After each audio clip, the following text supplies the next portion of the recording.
this. I believe it's this one. I'm so sorry. I don't remember where it's at exactly, but if you click it, it'll say match stream encoding settings, and you can test.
In today's video, I'm going to show you how my stream went from looking like this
to looking like this without making any upgrades to my PC. Let's talk about it. So for the longest time, I have been streaming on a computer with a 2700X processor and a 1660 graphics card. It's not a premium setup, but it's also not terrible, and it's been especially good for video editing and playing games. But when it came to streaming, specifically streaming video games, I had the hardest time making my streams watchable because I would have so many skipped frames and things would just slow down and often crash. Regardless of how much I optimized my settings within Streamlabs and, lowered the graphic settings within the video games, dropping down to 720p, everything I could to just take the stress off my system, I still was having problems when streaming video games. It wasn't until recently that I hadn't been fully optimizing my PC, and the problem with so many of these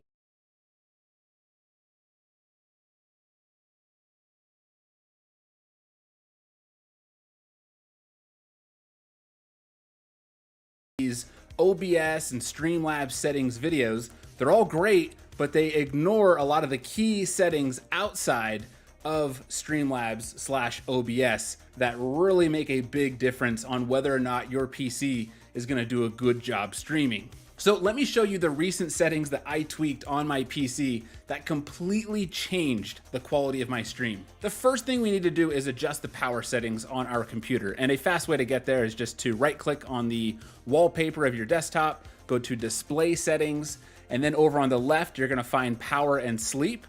And then on the right, you're gonna see additional power settings.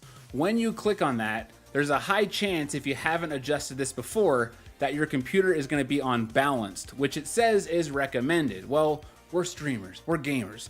We need the full power of this PC. Yes, it's going to take a little bit more power from your house, but come on. We're not mining Bitcoin over here. So you've got to go to high performance. So make sure that high performance is selected there. The next thing that we want to do is run Streamlabs as an administrator. This was one of those things I was really surprised most videos I watched never mentioned this. They just talk about what to do once you're inside Streamlabs. So to run any program as an administrator, you can just right click on the launch icon there and then select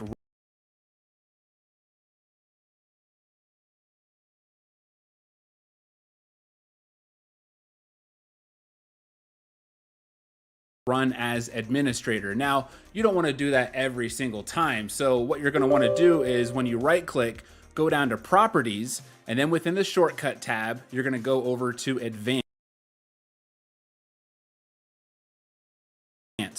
When you click on that, to run any program as an administrator, you can just right click on the launch icon there and then select run as administrator. Now, you don't want to do that every single time. So what you're going to want to do is when you right click, go down to properties,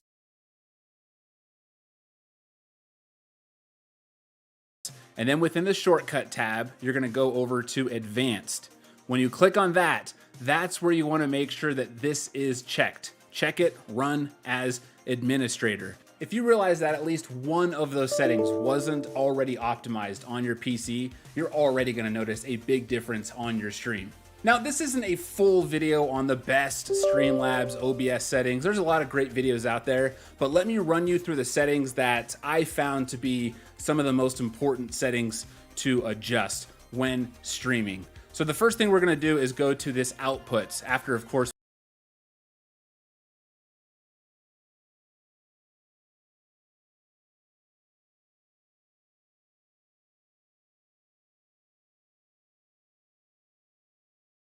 we click on the little gear icon. And if you're running OBS and not Streamlabs, this is all going to be the same thing. So you're going to click on that and then you're going to go to output. And you're going to want to make sure that output mode is on advanced, and then it will open up a lot of these options here. The first thing you want to look at is your encoder. 99% of the time, you're going to want to run hardware